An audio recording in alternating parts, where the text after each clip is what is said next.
एक तरफ संगम नगरी में साधु संत अमृत स्नान के लिए प्रयागराज में जुट रहे हैं। महाकुंभ में स्नान को लेकर सांसद चंद्रशेखर आजाद के एक बयान ने संत समाज में आक्रोश की ज्वाला भड़का दी। संतों ने चंद्रशेखर के खिलाफ मोर्चा खोलते हुए उनकी मानसिकता को सनातन विरोधी करार दिया और उससे माफी पर अड़ चुके हैं। किसी को पाप धोने हैं, किसने पाप के वो चला। ये आत्मा गंदी है जो यहाँ को गंदा बताता है।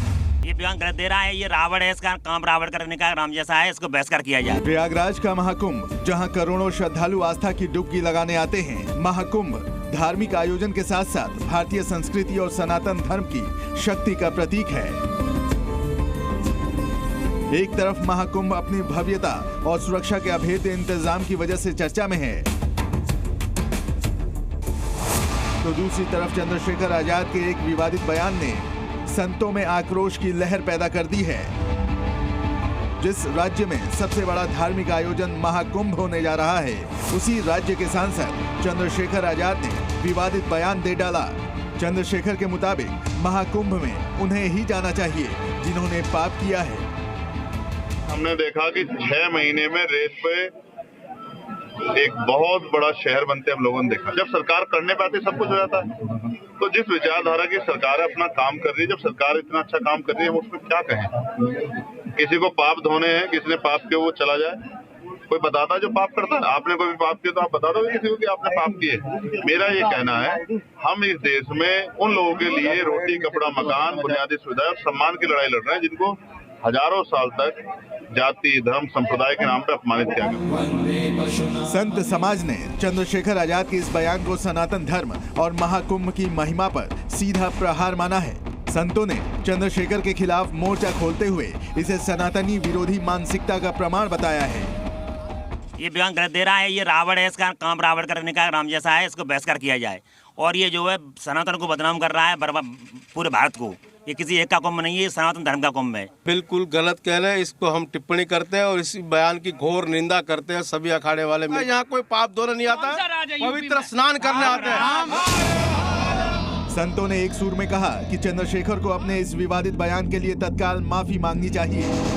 संतों ने चुनौती देते हुए कहा कि अगर चंद्रशेखर को अपने पापों का प्रायश्चित करना है तो उन्हें गंगा में डुबकी लगाकर क्षमा याचना करनी होगी।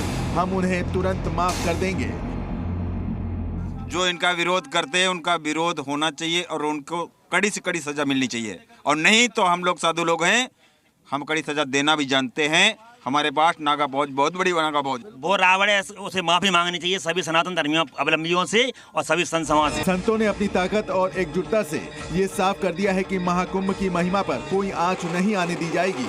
ये संतों का संग्राम है जो सनातन धर्म और महाकुंभ की पवित्रता की रक्षा के लिए अडिग है। उत्तर प्रदेश और देश में राम राज्य की स्थापना हो चुकी है।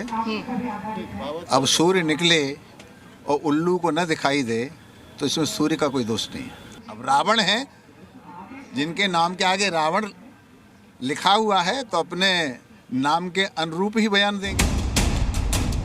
इतना ही नहीं, अब इस बयान पर संत संग्राम के साथ साथ सियासी संग्राम भी शुरू हो गया है। समाजवादी पार्टी का स्पष्ट मत है कि भारतीय जनता पार्टी ने सांस्कृतिक और धार्मिक कार्यों को भी राजनीतिक रंग देकर के सामाजिक सौहार्द बिगाड़ने की पूरी कोशिश किया है। भारतीय जनता पार्टी के शासनकाल में उत्तर प्रदेश में जराइम की दुनिया कायम हो चुकी है। चंद्रशेखर की ये बात कि पाप धुलने वाले जाएंगे, निश्चित रूप से इनको भारत की संस्कृति सभ्यता का पता नहीं है। ये हमले सुनियोजित हैं। ये हमले सुनियोजित तरीके से करके अपने वोट बैंक को संतुष्ट करना चाहते हैं। दरअसल सांसद चंद्रशेखर आजाद गुरुवार को अपने ऊपर हुए हमले के मामले में पेश होने सहारनपुर की अदालत आए थे और इसी दौरान उन्होंने ये बयान दिया, जिसके बाद अब उनकी मुश्किलें बढ़ती नजर आ रही हैं। संतों ने तो ऐलान कर दिया है कि चंद्रशेखर जैसे लोगों को सनातन धर्म की पवित्रता को दूषित करने की अनुमति नहीं दी जाएगी, उन्हें माफी मांगनी ही होगी। प्रयागराज से प्रमोद शर्मा के साथ ब्यूरो रिपोर्ट, जी मीडिया।